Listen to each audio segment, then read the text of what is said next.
Zarqawi, a year after the invasion, I got together with General J. Garner, the guy who'd been our kind of pasha, the first guy that we put in charge, that the president put in charge of Iraq. Anyway, I want to take you back to April 27th, 2003, if you want to know about Mr. Zarqawi. April 27th, 2003, call comes in from Washington, D.C. to Saddam's palace. It's ours now, the Saddam Hilton. General J. Garner's ensconced in the bedroom, gets a call. It's Rumsfeld. And Rummy says to Garner, he just arrived hours before into Baghdad. Just arrived. And Rumsfeld says to Garner, in so many words, don't unpack, Jack, you're out. And then they savage this guy in the press. Now, what had he done?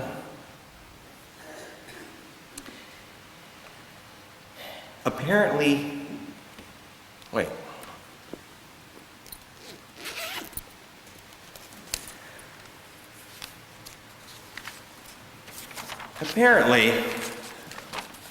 and the reason I talked to him is I got a hold of this, okay? See, I know I don't want to upset some of you, because I know that the President and the Prime Minister of Britain have said that there was no plan whatsoever for the oil fields of Iraq before the invasion. Conspiracy theories, they called it. Conspiracy theories of a plan, that Bush had a plan for the oil fields of Iraq before we invaded. And he actually didn't. He had two plans.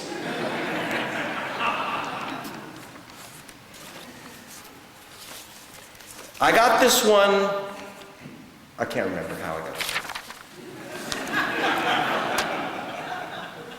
But BBC said, you better go authenticate this. Just because the brown envelope tells you that there's a secret plan, doesn't mean that, you better go out. So I went to General Garner.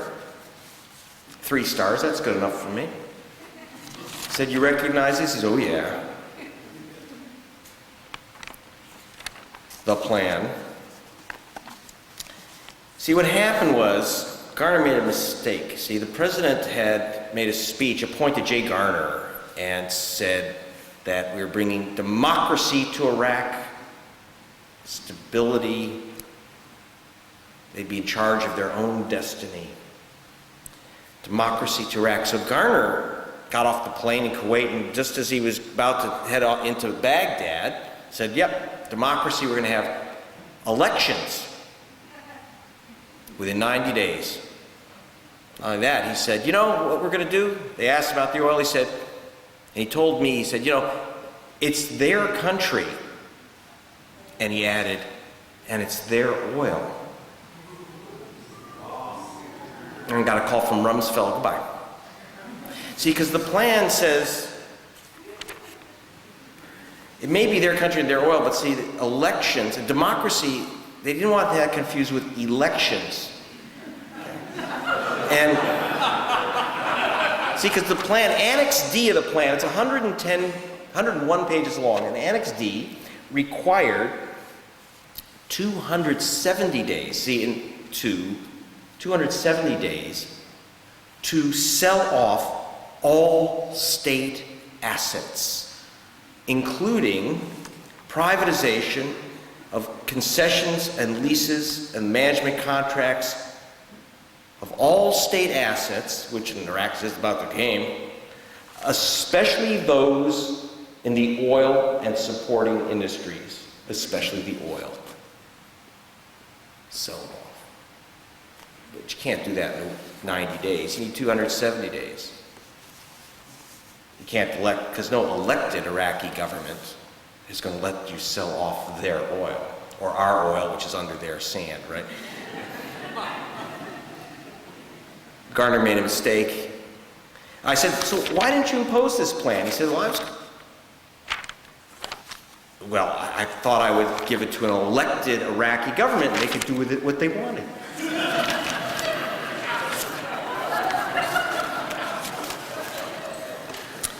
Now, what else? It was an odd plan. It was an odd plan because now you would think a plan for the occupation of Iraq. It's called the economy plan for Iraq. He told me he thought that the economy plan for Iraq, for the occupation, he said, should be about gathering the harvest, because they were facing starvation, getting the water moving, the electricity turned on. Instead, 101 pages, you should read this thing. No, you're not supposed to, but I read it. In the book, we show pictures. It has an income tax cut for the rich of Iraq. A cap on corporate taxes, foreign corporate taxes. Expansion of the copyright laws so that we would no longer be threatened by Baptist copies of Britney Spears' Baby Just One More Time. Or dubs of Windows, Microsoft Windows. It was a Christmas tree for corporate America, it looked like. So I was, who came up with this? I mean, the general was ignoring it, but looks like a lot of work went into it, but whose work,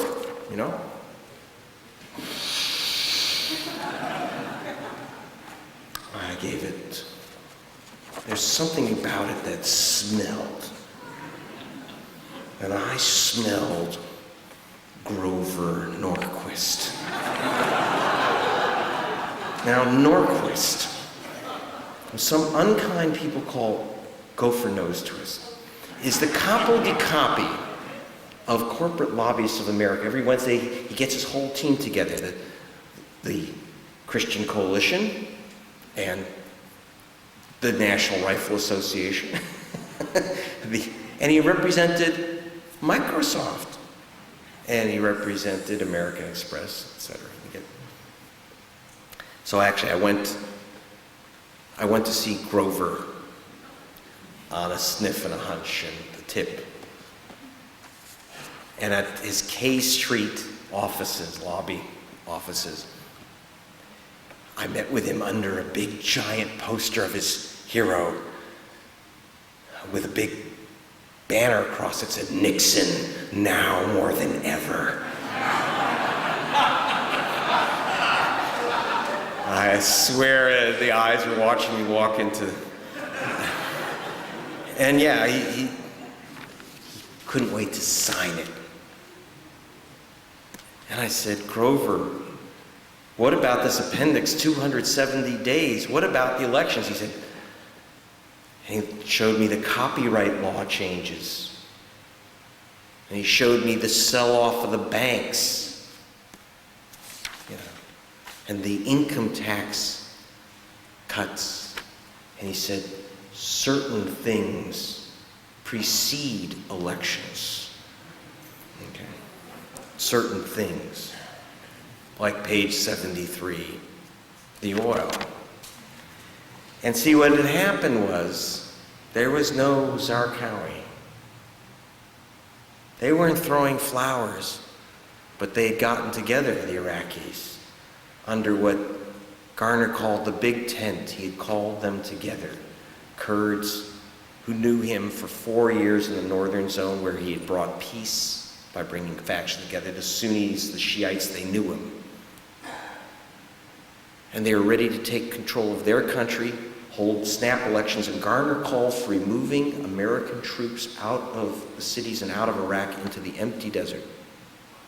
It's their country, he said. Put them in it.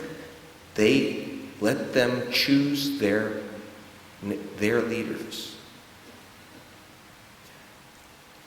Rumsfeld had a better idea. he held an election too. They removed Garner, and they brought in someone who is much more experienced, not in Iraq, I've never seen Iraq, but they brought in Paul Jerry Bremer, who is much more experienced because he was the managing director of Kissinger Associates. And so they had an election. One voter, Jerry Bremer, appointed the entire government himself and Order 1, de-Baathification, which meant, in effect, de-Sunnification. All Sunnis out the door.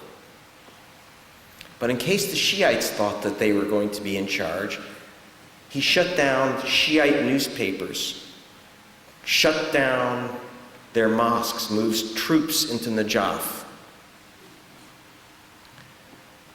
Some Shiites got upset and shot back. And then, when the Sunnis were removed of all their work and all their jobs, a Sunni from Jordan named Zarqawi said, "We're going after the Shiite snakes." And Garner said, "Let's get them under the tent and talk." But the president wouldn't talk to him. Instead, he got out and said, "Bring them on." See, you can't have a war president without a war. You can't have a war president without a war.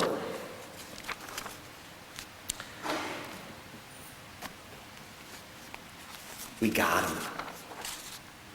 Well, let me show you this, though. On a lighter note, let me show you CNN's balls. These, you mean the balls that they put on the air after the Ohio vote, after the polls closed at 1:05 a.m. on November 3rd, 04, early in the morning. Polls are closed. These are exit polls asking people who they voted for. And as you see, John Kerry, this is a screenshot that was saved from CNN. John Kerry won among men 51 to 49%, but among women, Bush lost 47% to 53%. So Bush was declared the winner. Okay. Well, I was reporting for BBC Television, and I'm looking at the numbers, so I, reporting the news, declared the winner. I said, John Kerry won. But I said, but he doesn't get inaugurated the way the U.S. works. We had a very long investigative story explaining why Kerry won. And you saw that on your news, right?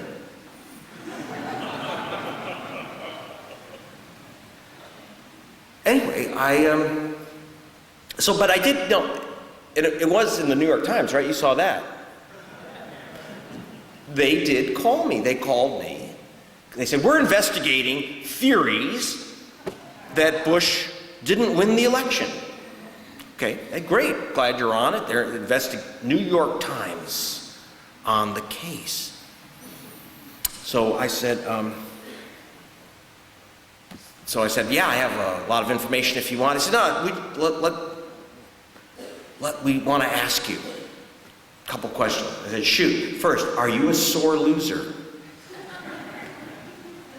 And the second question, are you a conspiracy nut?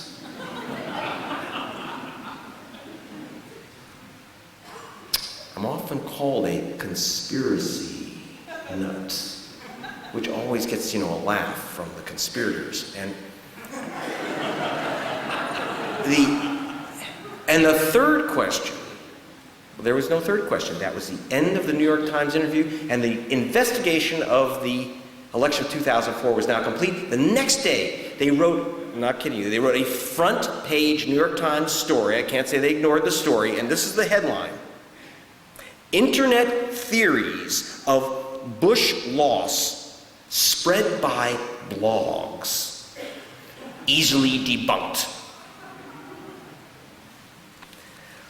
Well, since the New York Times didn't have a chance to complete the investigation, I thought I would. for BBC, working with voter action. And so I went back to the balls. And so I thought, okay, Kerry wins among men by 2%, among women by 6%. What is the third sex class that put Bush over the top? And the answer, as it turns out, is the disappeared. The votes that disappeared. Votes that disappeared, okay. Officially, according to Ken Blackwell, Secretary of State of Ohio,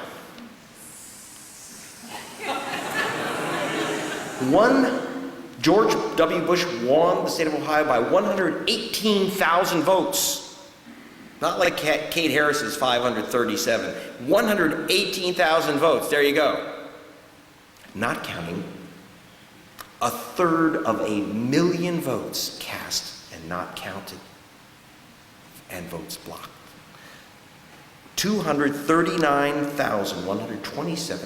127 votes cast and not counted.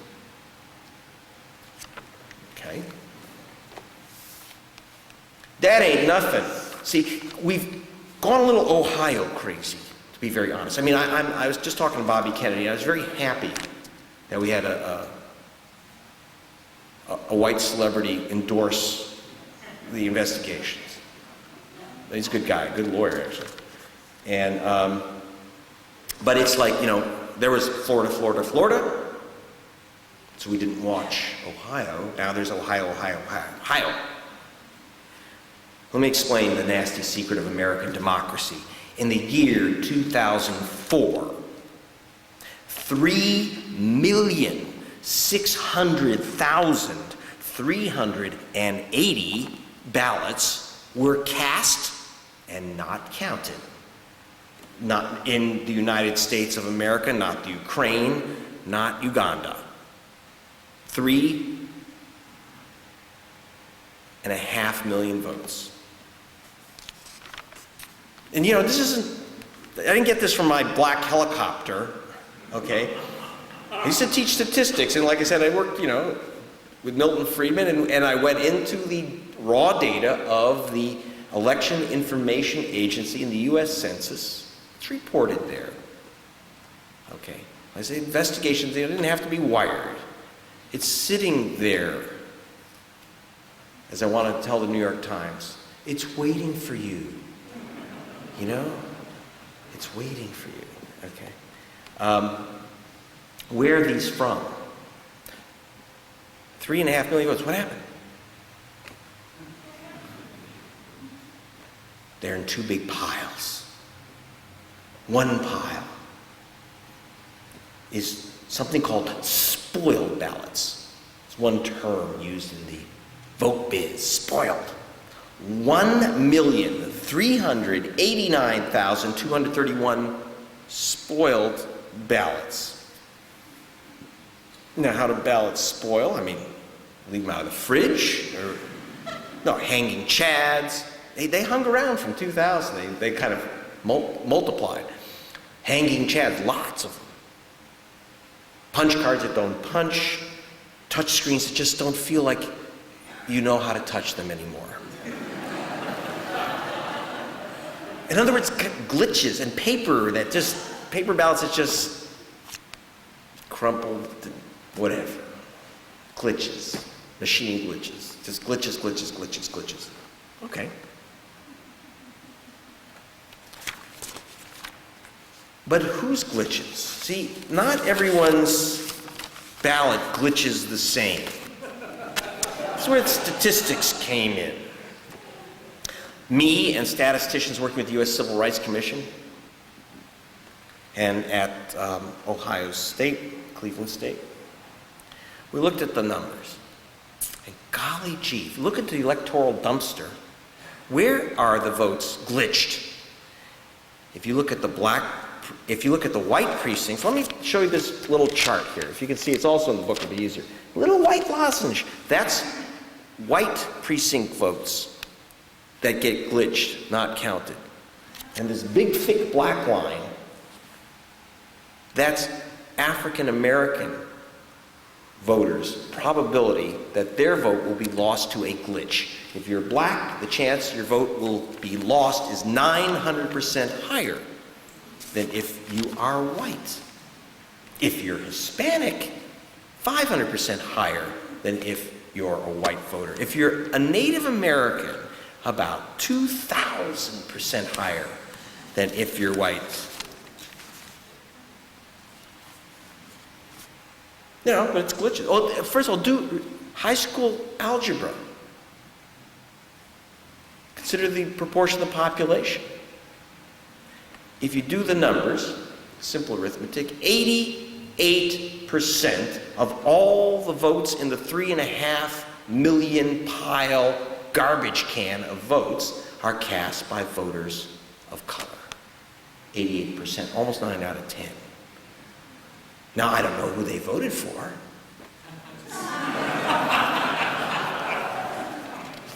And I'm not saying it's deliberate. Or maybe I am. Look, but I was invited by Holly Jacobson and Voter Action.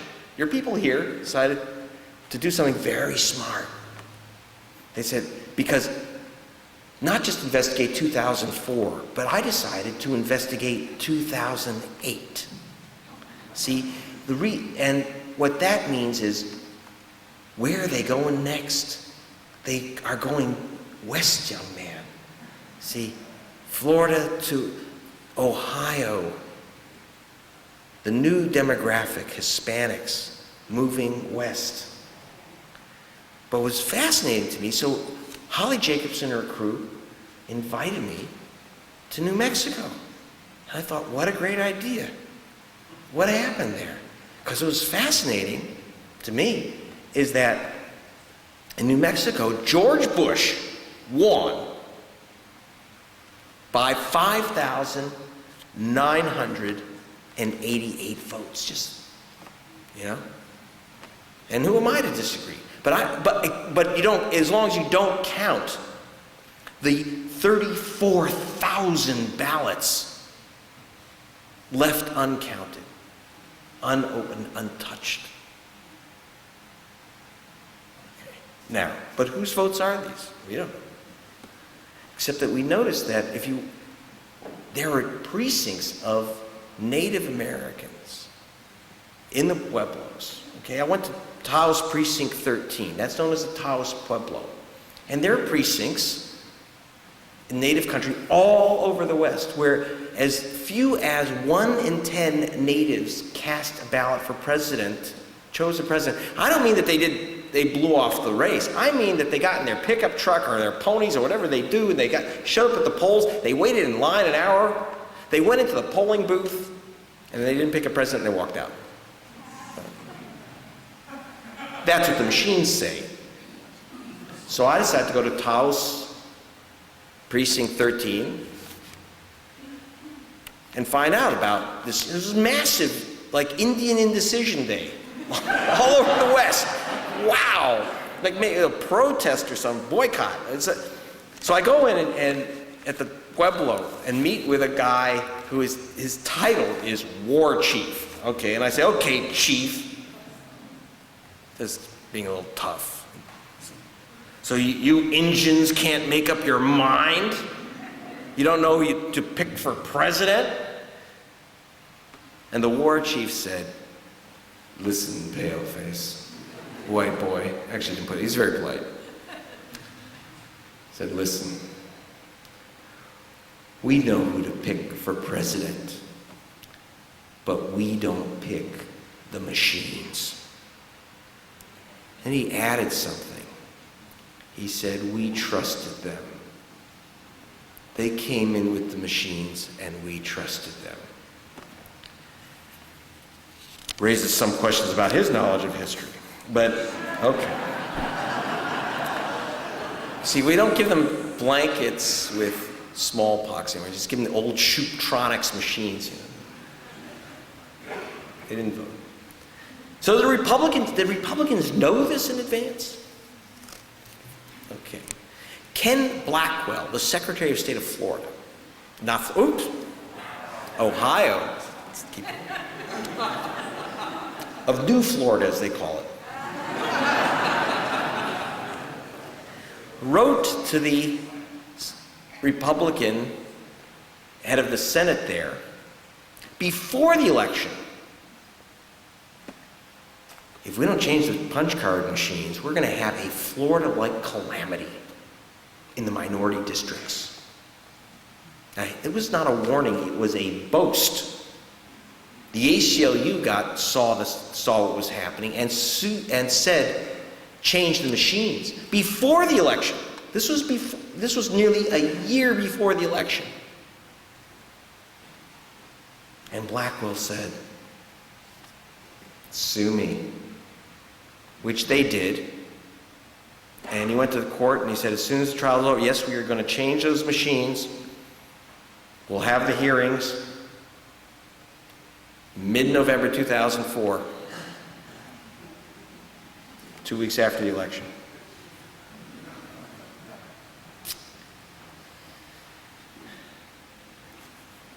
Now, of course, Mr. Blackwell, his real name is Whitesick. So that's what you had. You had, he was the man in charge of counting the vote, who was also the co-chairman of the Bush for re-election campaign, which is interesting. I mean, in most countries you're not allowed to wear two hats unless you have two heads, so I'm going to check that one out. But don't worry, he's not going to be Secretary of State anymore. He's running for governor, but he'll stay in office long enough to count his own votes this November. They knew. But that wouldn't have been enough to do it for Georgia and Ohio, or New Mexico, or Iowa, or we don't know yet how many states. There's a second big old pile of votes. Votes rejected. Voter votes and the ballots rejected. You remember that. And a special type, the biggest pile of rejections were in something called provisional ballots. Now, you remember Mrs. Gordon's civics class, when you were a kid? You voted for class president and they counted all the hands. But see, now they have a class, you vote, all the kids vote for president, they raise their hands, they say, no, Jimmy, you're a provisional voter. What is that? That's a brand new flavor of voter created for 2004. See, because it was a reaction to what happened in 2000. I did the report for BBC television, showing that just before the election, Katherine Harris and Jeb Bush ordered the removal of, it turns out, a total of 94,000 voters from the voter roll. 94,000. But for good reason. They were all felons. Of course, their only crime, apparently, for the majority, was voting while black. And it's okay. Jeb actually signed a consent decree with the NAACP, apologized, and said he'd never do it again. He did that a year after the election, and before he did it again. But the Congressional Black Caucus got a tape of my broadcast from the BBC. And they played it before the caucus, and they went in enraged and demanded of the Republican Democratic leadership that there be a provision that if you show up at your voting station and your name is not on the list, you've been purged or expunged, that you still get a ballot provisionally. And if you are a legal voter, if you're a person who has a right to vote, then your ballot gets counted. And then something strange happened. Karl Rove said, "Great idea." Now that was a signal to some of us. And we ought to reconsider, look more closely. But the president signed the provisional ballot into law in the 2002 Help Americans Vote Act. Now, when George Bush tells us he's going to help us vote, immediately I get concerned, but and sure enough. See, because the president signed a law requiring that all provisional ballots be counted. That you be given a provisional ballot. But there is no provision that the ballot be counted. And that was left up to each Secretary of State, Mr. Blackwell, Ms. Harris. How many provisional ballots? Gresham Black Caucus said, well, looking at the purges, and we've stopped the purges, so, maybe we'll get a few thousand ballots. 3 million voters in 2004. 3 million voters were, completely unreported in the U.S. press. 3 million voters, this is the official number, were shunted to provisional ballots. And 1,090,729 voters' ballots were thrown in the garbage. 1.1 million ballots cast, thrown in the garbage. Were these illegal voters? It's a crime. It's a felony in every state in the country to vote illegally. What a crime wave. 1 million people voting who had no right to vote. So I called up all these attorney generals. How many people you bust? Well, none. Florida said, how many cases you got? They said 6. You mean you brought charges against 6? No, I said, we're looking at 6 cases, but we haven't brought them. A crime that didn't happen, but 1.1 million people punished for it. Which 1.1 million? Any guesses? 88%, right? 88%. But the question was, 3 million? How do you get 3 million provisional voters? That means that someone had to challenge these voters, purge them, challenge them. How could this have possibly happened? And then in my computer, I started getting some emails. They weren't actually addressed to me.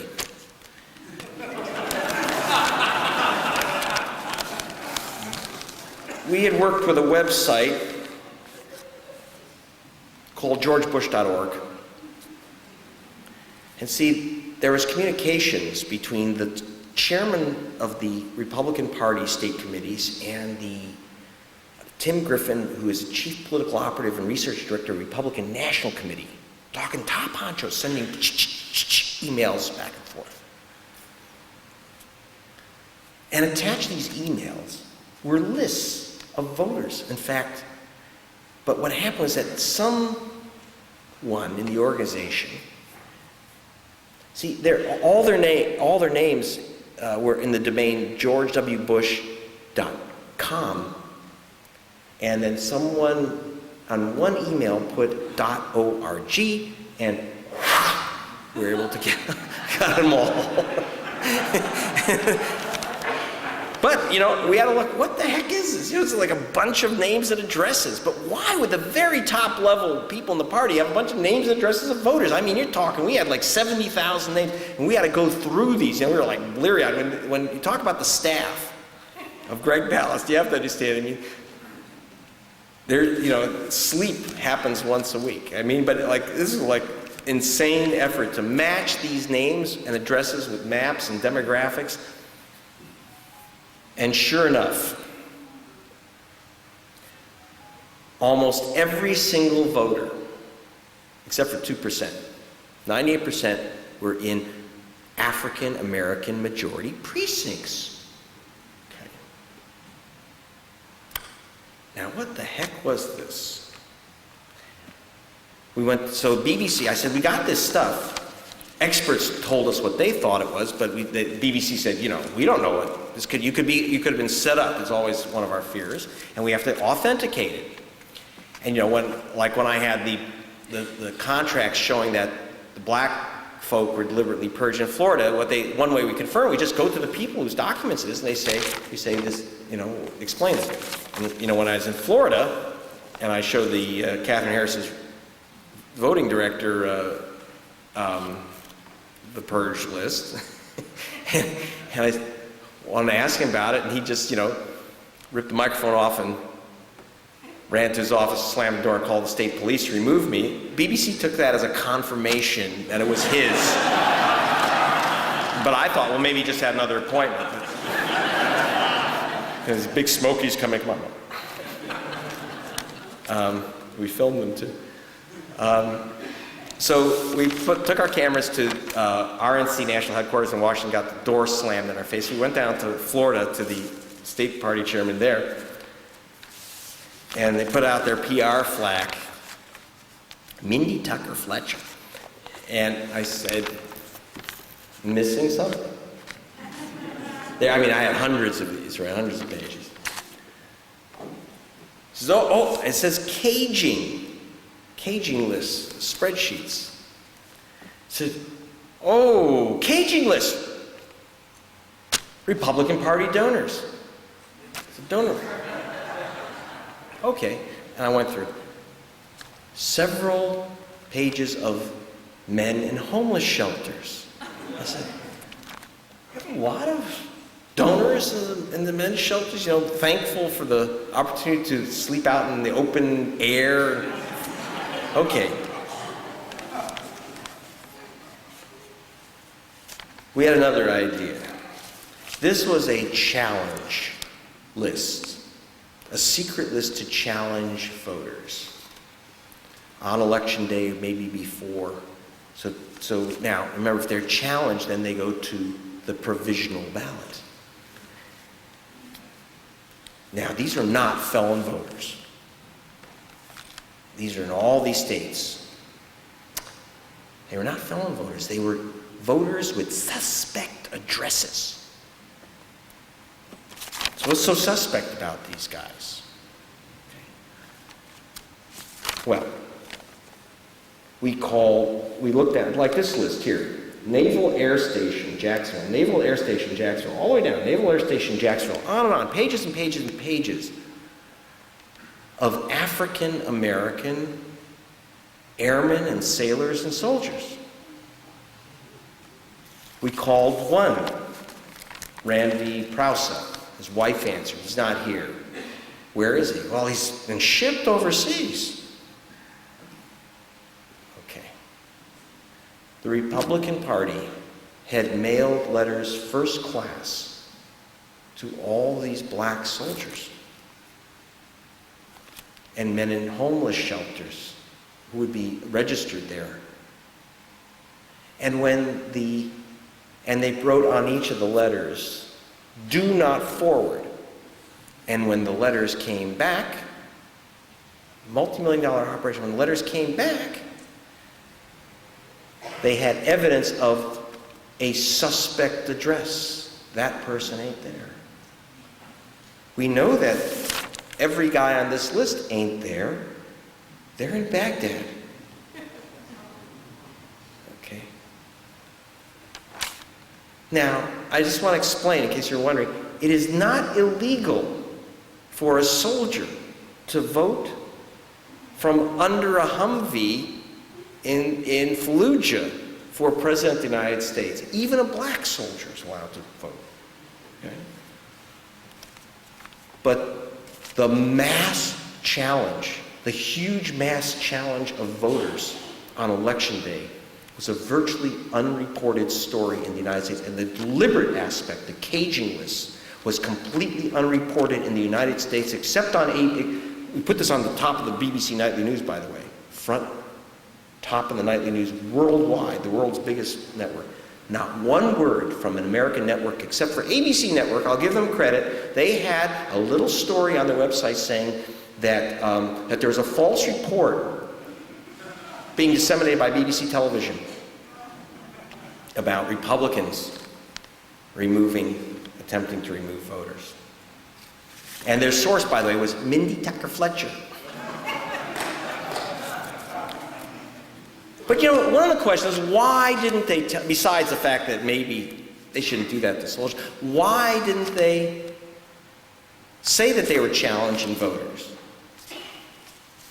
Remember, 2% of the voters, by the way, were not African Americans. They were the majority Jewish precincts in the retirement communities in Florida, which is also a Democratic demographic. So they kind of went after the elderly of Zion as well. You know? And, but see, there's a problem with that. It's called the law. 1965 Voting Rights Act made it a crime, a jail time, hard time crime, to target groups of voters for challenges or interference in their right to vote in any manner, even if you have some excuse you suspect their address. It's against the law if race or religion is part of your program. If race is part, okay? So that's why they kept this secret. Of course, they say, well, now we busted them. Were they going to get busted? Well, we went to the civil rights voting cop, John Ashcroft at the time, and he directed us to his press spokesman, Mindy Tucker Fletcher.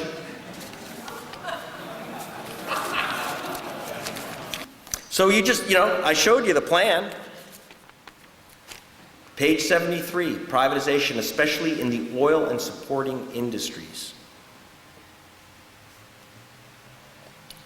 There it is, blood for oil, right? Well, and we had those marches, no blood for oil, no blood for oil, which, that's not a great slogan, because a lot of Americans think that blood for oil is a real bargain.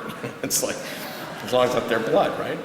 But they didn't privatize or sell off the oil fields because democracy reigned. No, remember, I was wondering what happened. What force is more powerful than Gopher Nose Twist and his corporate roster? Who is more powerful? And then, after 2 years, I gotta tell you, 2 years of grueling research by the team, we got something 323 pages long. The plan that was put in effect, that they denied in writing over and over again, didn't exist. And this was a page from it.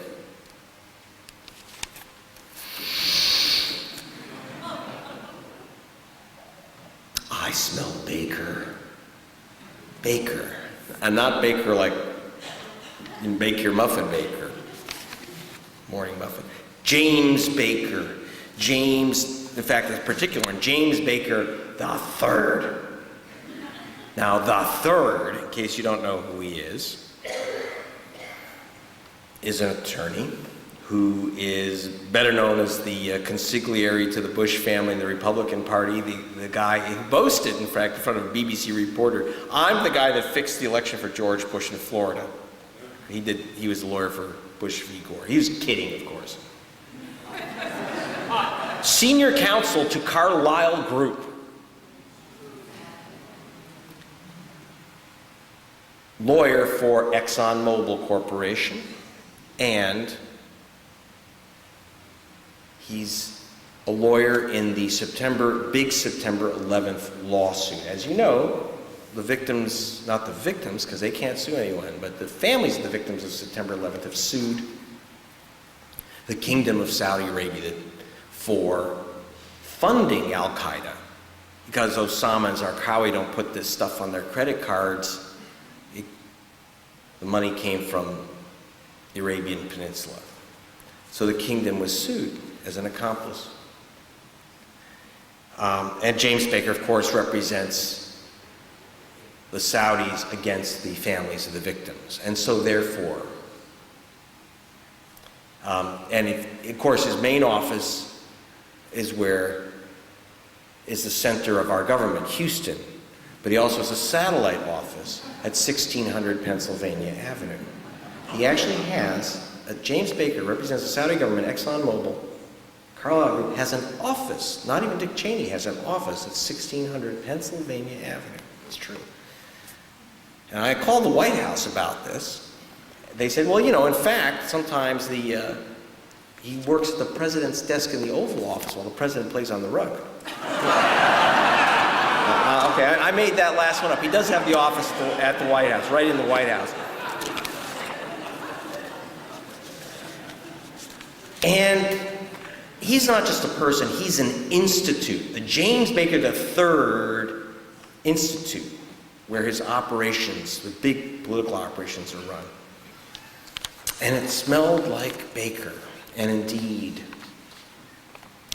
So I talked to a few oil company guys who later, when I published some of this in Harper's that you'll see in our Madhouse, in Harper's, I have to say, you know, they told me that this plan was crafted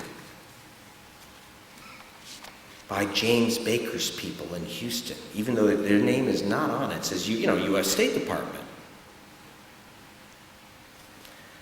Now, I should say that they have denied, in all fairness, I should say they have denied telling me that this was crafted by Baker's people. And Baker's people denied telling me that they crafted it. And then, so Harper's, and they had lawyers and they were ready to sue Harper's Magazine. So Lewis Lapham, the publisher, said, now, okay, which part of these audio tapes of Greg's are not you? We never heard from them again. I mentioned this on NPR yesterday, and they said, at NPR, we don't do that. I said, I know that.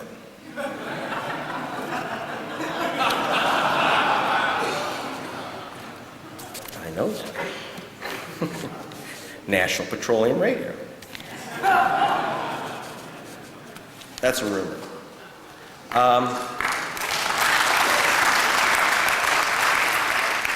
Mind of the man. Okay. So this document, I actually probably shouldn't read it to you because it said, I can't read it to you because it says contents confidential, should not be reproduced, distributed, or publicly released.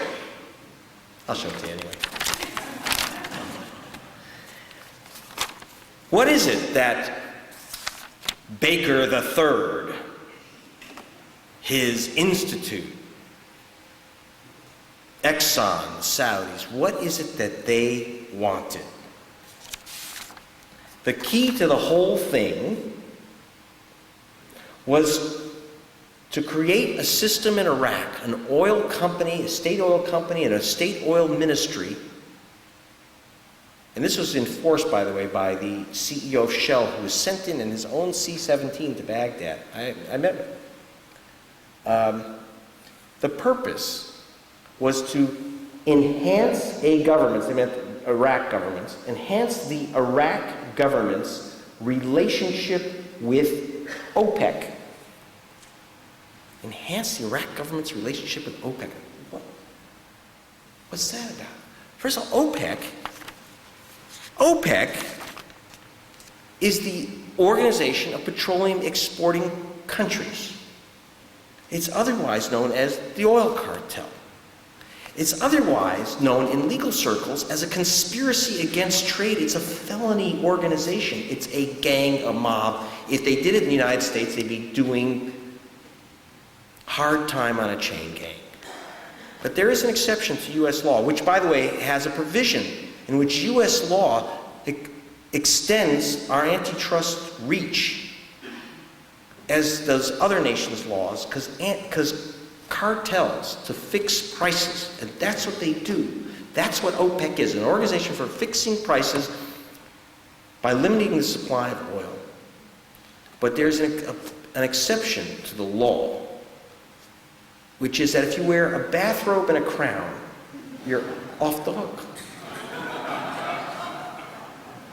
But it is a violation of the law if any American participates in any foreign cartel whatsoever.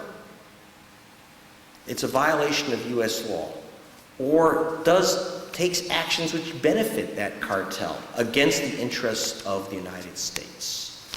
And so you notice this document is confidential.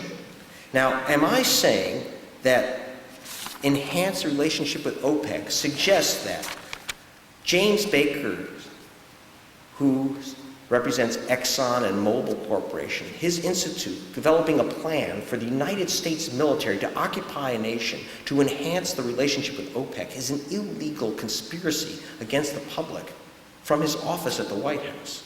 I don't want to suggest that. But the question is, how do you enhance OPEC? You know, you enhance your relationship with your wife by giving her flowers. You enhance your relationship with the Lord with prayer. Right? But how do you enhance a relationship with an oil cartel? The answer is you squeeze the supply of oil. You limit it to what OPEC quota has been set for that nation by Saudi Arabia. That's how it works. That's how you enhance your relationship. Now, why? Let me give you oil economics lesson number 1. You heard I studied with Milton Friedman. Lots of international economics. Okay. And one thing I learned, real simple. The less oil, the higher the price. Rule number 1. Rule number 2, the less oil, the higher the price.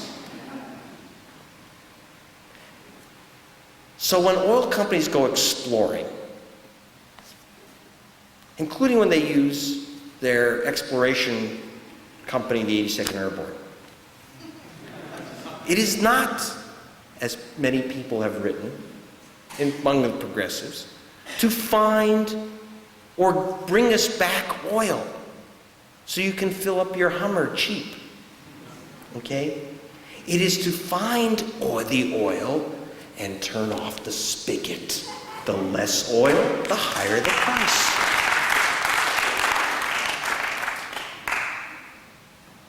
Now, and that's why when people say George has screwed up, oh, he's made a mess of it. Just like he screwed up with Bring 'em On, got reelected. He screwed up. The oil blew up. The pipelines blew up. Remember, we were going to get all this oil. Even Wolfowitz promised it in testimony before the United States Congress. Remember? Iraq will be free. Now, he didn't mean Iraq will be free like a democracy. He meant Iraq won't cost us a dime. What? Iraq will be free. No, you know, free ride. We can bomb them. They'll pay for the bombs with their oil. Remember? Kick their ass. Take their gas. Right? You know, so... You know, it's cheap. Was he lying? I spoke to the guys that gave him the information. And they said, well, we told him something else. And by the way, as a racketeering investigator, you tell someone something and they testify and say something else under oath. That's perjury. That's perjury. That's hard time. Did Wolfowitz perjure himself? He was told one thing and he testified to something else. And my publishers are worried that they say, you know, you write that and you're implying the guy committed perjury. No, he didn't. Paul Wolfowitz did not commit perjury. See, because his buddy in the State Department, Elliot Abrams, who was convicted, as was Ollie North, of perjury because they lied under oath. When Wolfowitz testified, check the record, he never raised his hand.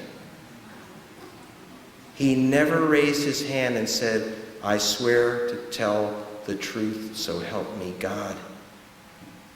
None of the Bush boys, when they talk about Iraq or oil, ever raise their hand.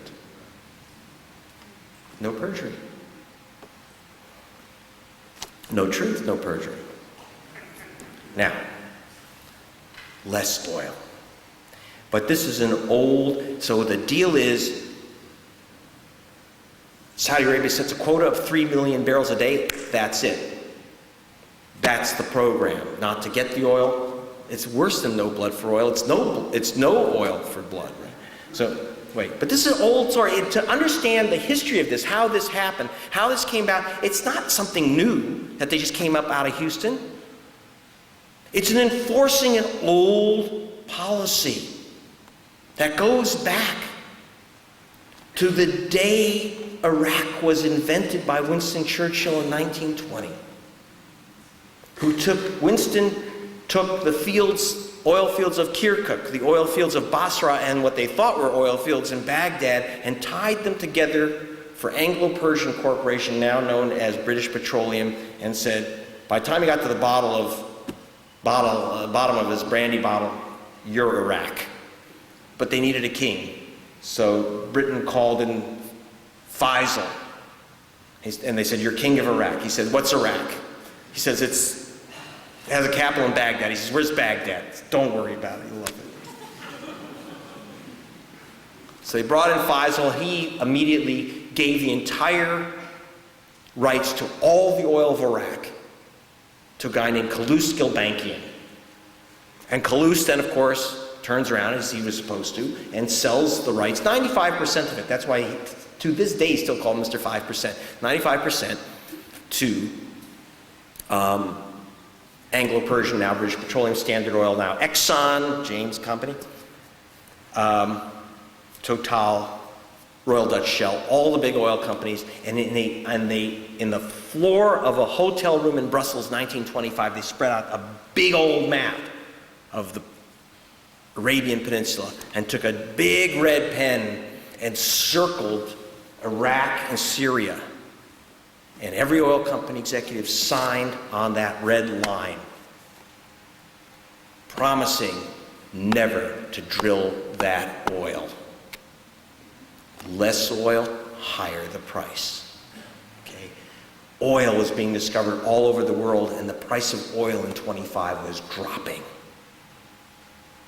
They promised never to drill. Now, the British Foreign Office is very nervous. You got a bunch of restless Sunni Shiites, Kurds. So, Anglo-Persian, British Petroleum. There's actually a memo, it's stunning to read this. A memo from an executive to the Foreign Office saying, don't worry, we're drilling in Iraq. Shallow wells in places where you're certain never to find oil. Continued on until 1964, when Iraq said, enough. The contracts say you got to drill, you're faking it. There's hardly any oil coming out. We got as much oil as Saudi Arabia, almost. So they expropriated, they seized the oil fields from British Petroleum, mainly, and Exxon. The Prime Minister of Britain called up the President, John F. Kennedy. See, we talk about wars.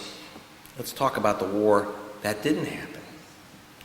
And he reminded Kennedy that, of course, under Eisenhower, when the Iranians nationalized the oil fields, that Mossadegh, the president, was removed with prejudice.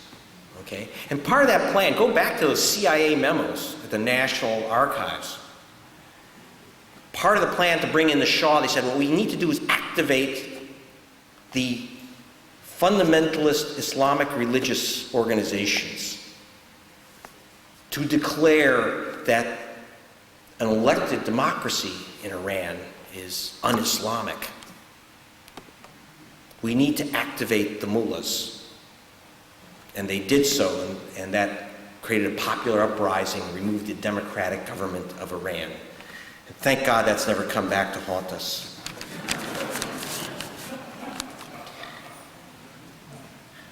But when the British Prime Minister reminded Kennedy, look what we did in Iran.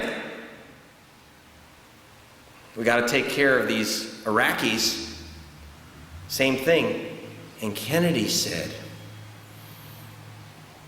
the oil companies and the British government, British Petroleum and Exxon, have been stealing so much from the Iraqis for so many years that this is not an expropriation. This is justice. There was no war in Iraq. 1963. And then Kennedy's policy was suddenly changed.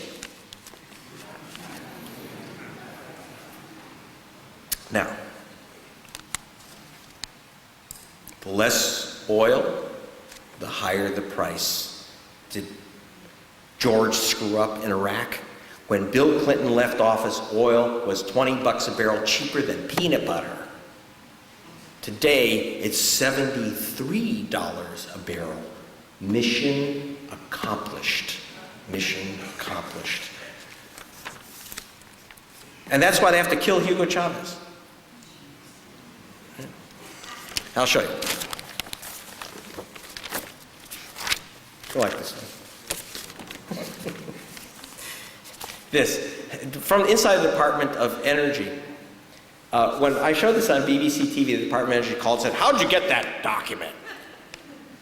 So we remember. What it says is, it talks about Orinoco extra heavy oil resources.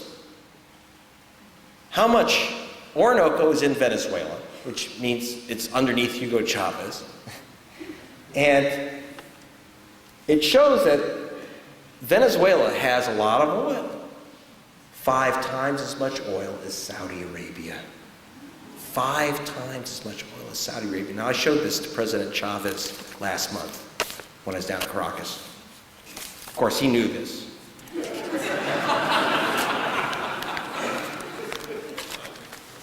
And he says, he knew this, and of course he knew this because if he ever wondered whether the United States, the question is whether the United States knew this, and if he ever had any doubts about that, he got the answer from the president's spiritual advisor, Reverend Robertson, Pat Robertson, who said, "Hugo Chavez thinks we're trying to assassinate him, and I think we should just go ahead and do it."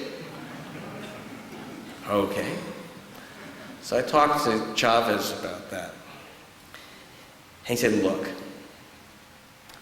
I would like to make you," and he's talking on BBC television to 1 billion people, and heads of state even would watch what we're saying. "I will offer President Bush, Mr. Danger as he calls him, I'll offer Mr. Danger and the rest of the West oil 1/3 off what you're paying now. Let's stabilize the price. The Saudis jumped the price up, and then to knock out alternatives from my heavy oil, which is expensive to drill, to wind power, to solar power, they suddenly every 6 or 8 years dumped the price of oil to $6, $10, $12 a barrel. No alternatives. The windmills are silent. And then when there's no alternative, boom, it's back up." He said, "Let's cut the up down. It's killing my economy." Boom, bust. It's eating America alive and destroying the third world. Let's bring down the price of oil to a reasoned price, not too low, not too high. He said, "I shook Bill Clinton's hand on this. And now George Bush wants to chop his hand off. Why?" And the answer goes back to enhancing OPEC. And what do we mean by OPEC? Every oil guy I spoke to said the same thing. OPEC is Saudi Arabia. Saudi Arabia is OPEC. Okay? What's the big deal? Our president, why does our president ride around in that golf cart with King Abdullah of Saudi Arabia? Well, one, he's in the golf cart because George is afraid of horses, right? But it's true. That I didn't make. He's afraid of horses. There's one single picture that we've been able to locate at BBC of George Bush on a horse, and the horse is dead, stuffed. I'm not kidding. They had a picture of him, looked like he's on a horse. I'm not kidding. You pull back, and it's like he's on. Of course, he may be on a rocking horse somewhere. We don't have that. But why is he going around the golf cart with Abdullah? To get Abdullah's oil? Abdullah can't drink it. His harem can't drink it. He's going to sell it to us or somebody. He's going to put it out in the market. He doesn't want Abdullah's oil, petroleum. He's addicted to Abdullah's petrodollars. Petrodollars. Remember the film Network, right? And there's a kind of a truth-telling TV journalist who says, "Enough of this oil cartel.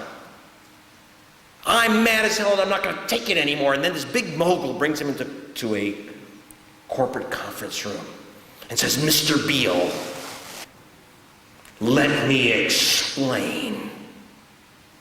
The Arabs have taken billions of dollars from us, and now we must get it back. It flows out, it comes back in. It is the ebb and flow of international finance. And you're concerned with nations and people. There are no nations, there are no people, there's only Exxon and DuPont. It goes out, it comes in. It's gravity.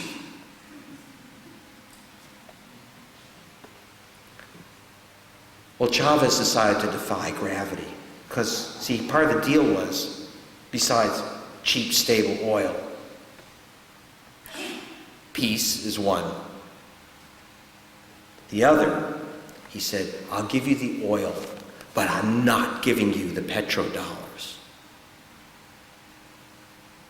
Money for Venezuela stays here in Venezuela. We can't be an oil colony anymore. They got the last big oil boom. Ended with 1 million people living in cardboard shacks on the hills of Caracas. When the money came in this time, I've been there before, and this time when I returned, the same places that were cardboard shacks are now brick houses with computers in them and medical care. Okay? He said, that's what it's for, and it's for Latin America. And to make the point, he just withdrew $20 billion from the United States Federal Reserve. See, Abdullah, here's how it works. The flow, Mr. Beale. They charge $3.50 at the pump. ExxonMobil takes a slice. The Saudis passes on to the Saudis, take a little slice. Jim Bob takes a slice and a slice. And then it comes back. $253 billion went out to the Emirates for their oil and the Arabian Peninsula. $311 billion, a third of $1 trillion, came back. Actually more, because some of Japan's money was taken and came back to the United States. A little bit to try to buy the ports, but most of it, they're just trying to get the money back. They don't even know where to put it, except most of it goes back in the form of purchases of U.S. Treasury bills and securities to fund George Bush's spending spree, a $2 trillion deficit, a $2 trillion increase in the national debt, 100% of it paid for by these foreign borrowings. The oil is the key. The petrodollars are the key. We don't get taxed.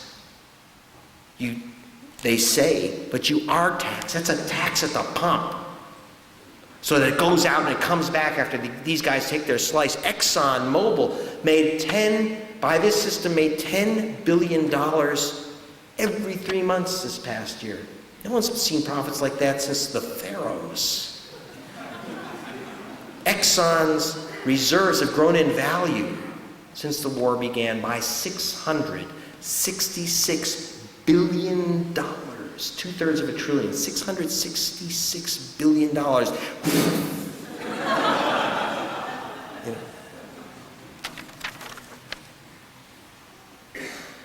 Mission accomplished. $2 trillion. $2 trillion. Spent supposedly stone sober. And Chavez takes out $20 billion from the United States Federal Reserve, cashes in his treasury bills, and lends the money to Argentina and Ecuador. So he's got a date with the bullets. So what are you going to do about it? I just told you that they've caged the voters. 1.9 million voters were denied, ballots were cast in 2000. 1.9 million. And not counted. They cranked it up with provisional ballots to 3.6 million in 2004. In 2008, they're going to work it to 5 million with the new voter ID requirements. You know. And by the way, the bad news is I've only told you bits of 2 of 5 chapters. What are we going to do about it? I told you the next oil war is going to be. Don't worry about Mad Mahmoud. That's a Punch and Judy show. What are you going to do about it? Martin Luther King III. I was meeting with him and a bunch of civil rights leaders in Alabama. And he said, Greg, I'm going to take your book and place it on my father's grave. And I know he'll be pleased. And it was pretty moving. But I thought, and I told him, you're just going to get the book dirty. There's got to be some better idea. And Jesse Jackson, he really did. King said that. And Jesse Jackson said, who is sponsoring, by the way, he is another sponsor of the Armed Madhouse tour through Operation Push. He said, Greg, we march, we win. We march down Pennsylvania Avenue, and we throw the book through the window. At the Jim Baker's office, I suppose. No, he said, we march, we win. He said, when we crossed the bridge in Birmingham in '64, we didn't have the vote, and we won the vote.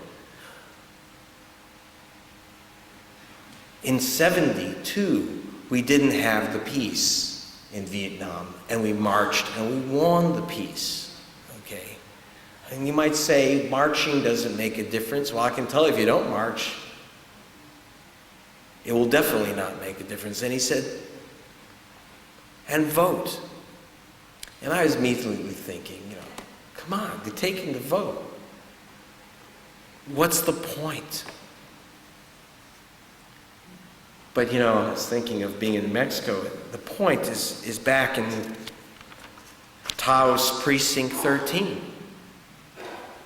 They're not going to count their votes in the Pueblo.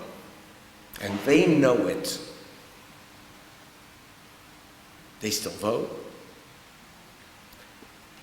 And you know what else they do? Because I got to tell you, as you well know if you know the Native American culture, their kids go into the military. Okay? They're the ones. They are the suspect voters. Okay? And every morning at Taos Precinct 13th in the Pueblo, the natives, the veterans, raise the American flag. And they salute it. And they raise the flag and they salute it, even though they know that no one's going to count their vote. You can take away their land and you can take away their resources. And you can take away their vote, and you can even take away their kids to Iraq. But they'll be damned if you're going to take away their country and their flag. And that's your job. Their vote doesn't count. 5 million votes will not be counted in the 2008 election. You are going to commit tonight to bring 6 million new voters to the polls. That's what you're going to do. Tonight you commit to it. And if they keep 140,000 troops in Baghdad, you will put 140,000 people in every street in America. We can do that. That's not much to ask. And there's just one thought I'm going to leave you with, that something our president said that I agree with. Yeah. Before he went into Iraq, he said, I want to speak to the Iraqi people, and he said, Do not fight for a dying regime. It is not worth your life. It isn't. Thank you very, very much. I'll answer your question. I'll sign books. This is all here tonight for you, for voter action, for the independent media, not the dependent media. It's for you. Thank you. Thank you. See you in 2008.